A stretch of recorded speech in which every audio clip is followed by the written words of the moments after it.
La esposa de Heinz estaba muriendo de un tipo particular de cáncer.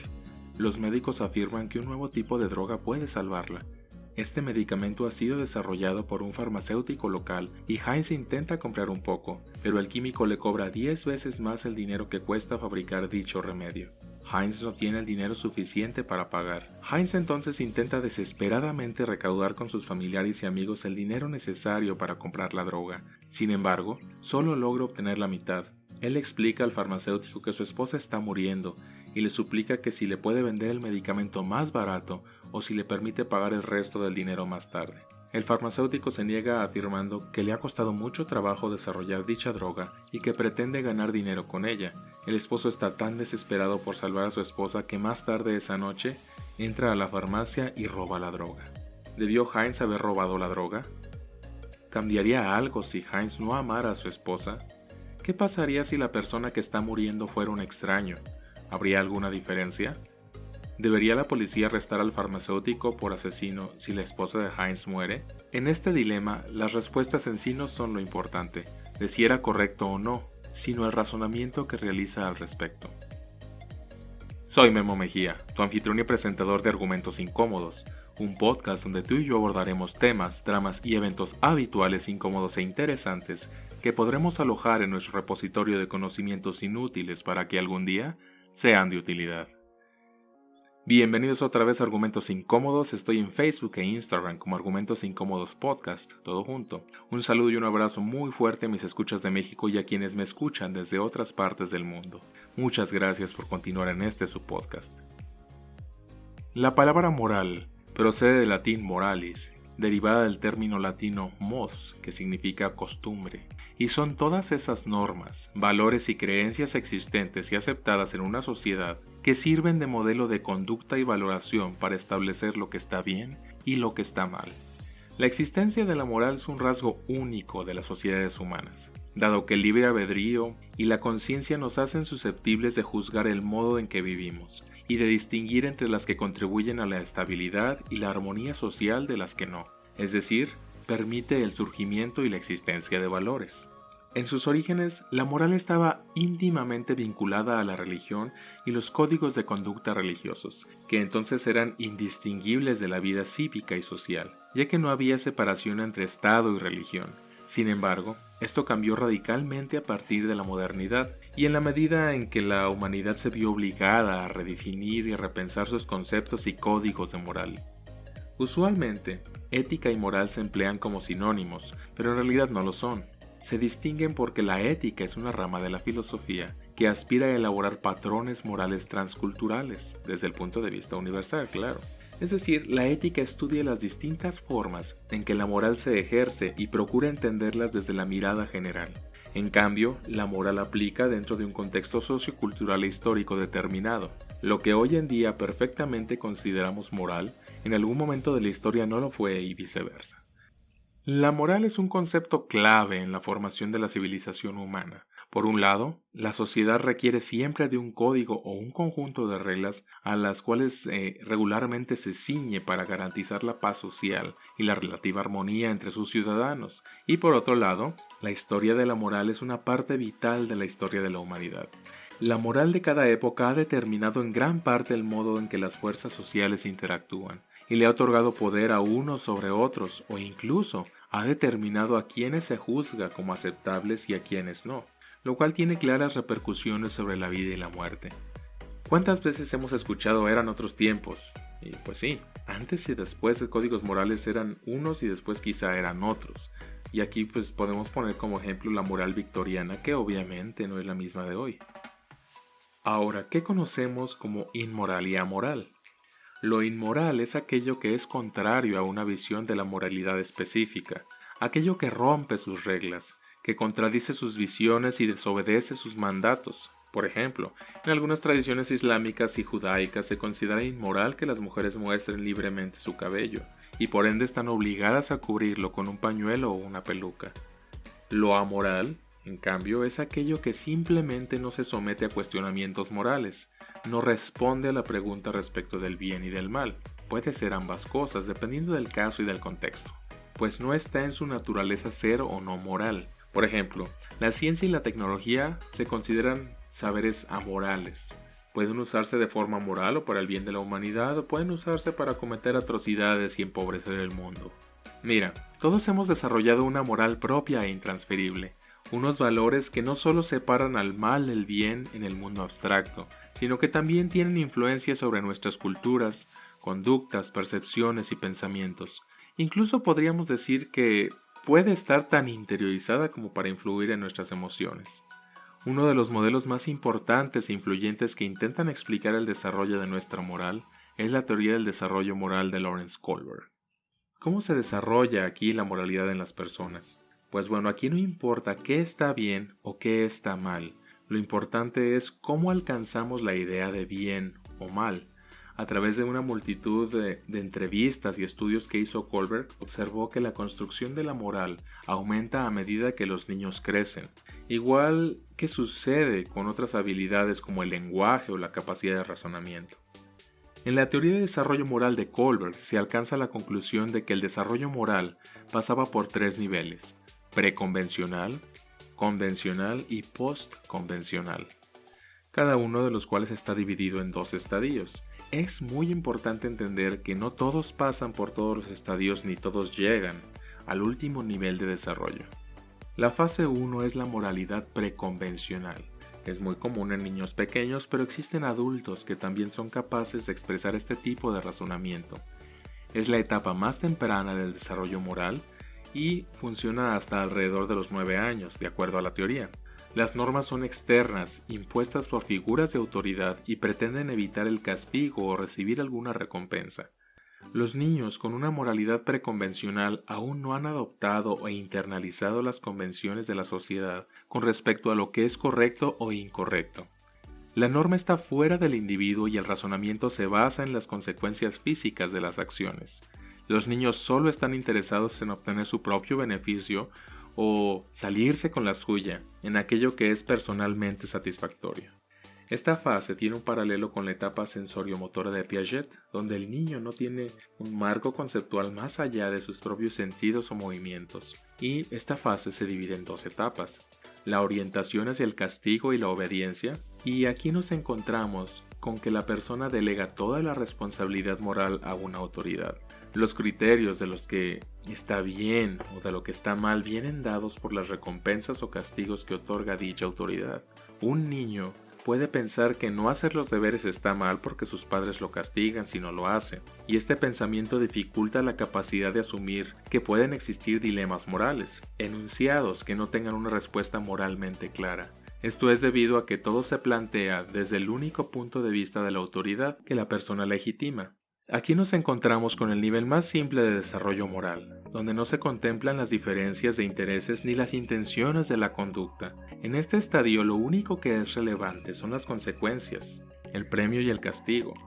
La otra etapa es la orientación hacia el individuo o el hedonismo.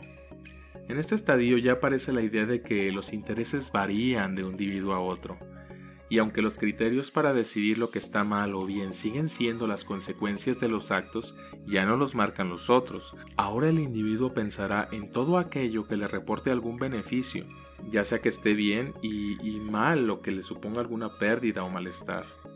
Ocasionalmente, a pesar de la visión egoísta de este estadio de la teoría del desarrollo moral de Kohlberg, el individuo puede pensar que está bien satisfacer las necesidades de otros, pero solo cuando exista una reciprocidad pragmática o garantía de ella.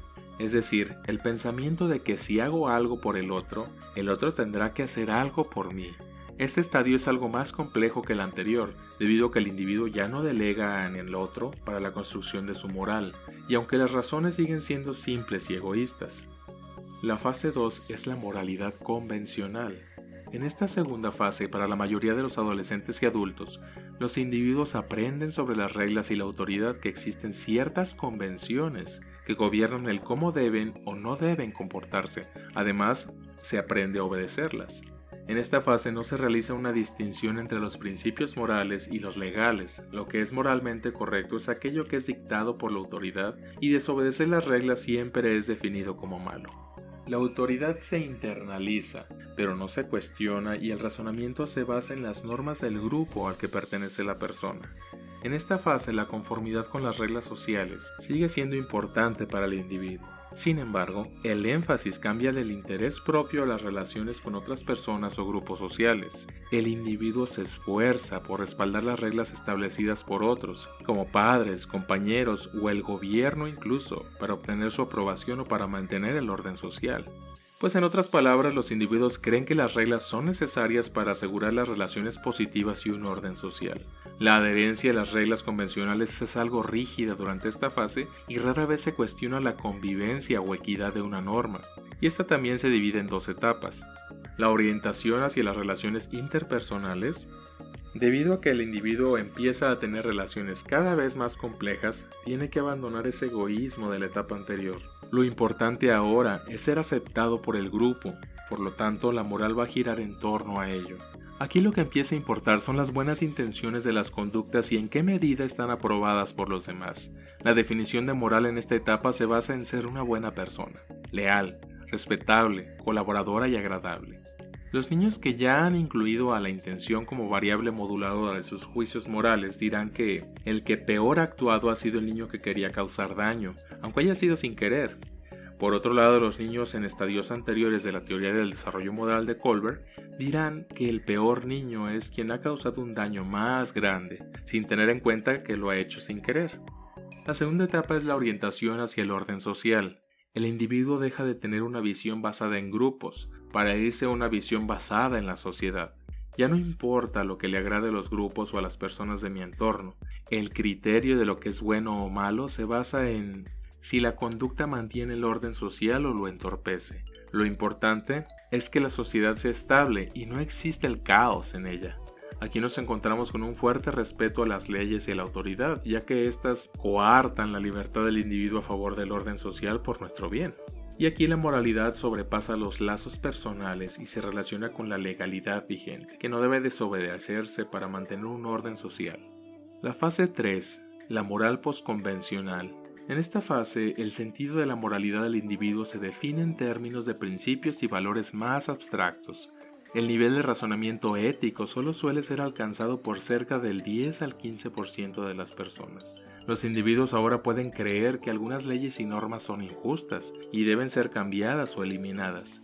En esta fase existe una mayor comprensión de que los individuos son entidades separadas de la sociedad y que los individuos pueden desobedecer ciertas reglas inconsistentes con sus propios principios éticos.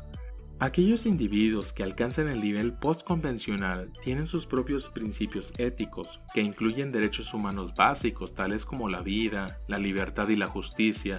Ven las reglas como mecanismos útiles pero modificables, en lugar de las normas absolutas que deben ser obedecidas sin cuestionamientos.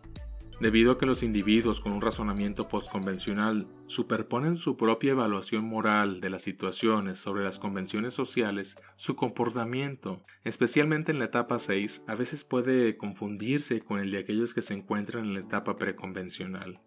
Algunos teóricos, con quienes en realidad concurro, especulan que la mayoría de las personas nunca alcanzarán ese nivel de razonamiento ético abstracto.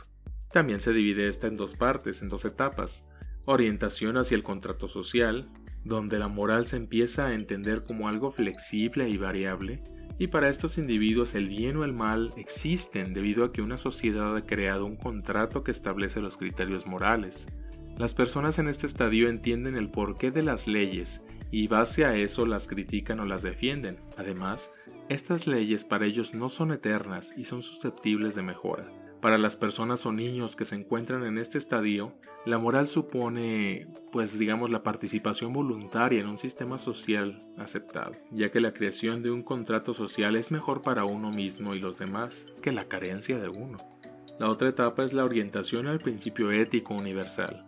En este estadio, que es el más complejo del desarrollo moral, el individuo es el que crea sus propios principios éticos que son comprensivos, racionales y universalmente aplicables. Estos principios van más allá de las leyes y se trata de conceptos morales abstractos difíciles de explicitar. La persona construye, pero construye su moral acorde a cómo cree que la sociedad debería existir y no a cómo la sociedad lo impone. Un aspecto importante en este estadio es la universalidad de la aplicación. El individuo aplica el mismo criterio a los demás que a él mismo y trata a los demás, o bueno, al menos lo intenta, como le gustaría que le tratasen, ya que si esto no se cumple estaríamos en un nivel mucho más simple, parecido al estadio de orientación al individuo. Mira, en este momento, al día de hoy, nos encontramos en un mundo que está en constante cambio y evolución. Hoy la moral tiene cuotas de participación en las ciencias, el ejercicio de las profesiones y en otras áreas del quehacer humano y a título personal. Y creo que lo he dicho desde que iniciamos este viaje juntos de argumentos incómodos. Hay y existirán varias formas de explicar nuestro mundo. Distintas ciencias y teorías que darán su punto de vista en relación a la gran cantidad de fenómenos que nos rodean. Pero en este particular, en los fenómenos sociales y psicológicos que vemos diariamente, podemos desprender una explicación, una forma de darle algún sentido. Sin embargo, en cada cambio de generación nos damos cuenta de que estos fenómenos también evolucionan, y esto no quiere decir que los axiomas, las teorías psicosociales que tienen años y décadas de estudio no sean aplicables, sino que también van evolucionando y sirven como pauta para nuevas formas de explicar nuestro mundo. Para finalizar, démonos la oportunidad de realizar una reflexión personal. ¿En qué estadio del desarrollo moral nos encontramos? Gracias por escuchar Argumentos Incómodos. Si han disfrutado, compartan con sus amigos, con su familia, con los del trabajo y por favor denle seguir al programa en las plataformas de Spotify, Anchor, Google Podcasts, Breaker o en su plataforma favorita. Pueden seguirme en redes sociales como Argumentos Incómodos Podcast en Instagram y Facebook y recuerden, los conocimientos inútiles no son más que herramientas que aún no hemos aprendido a utilizar.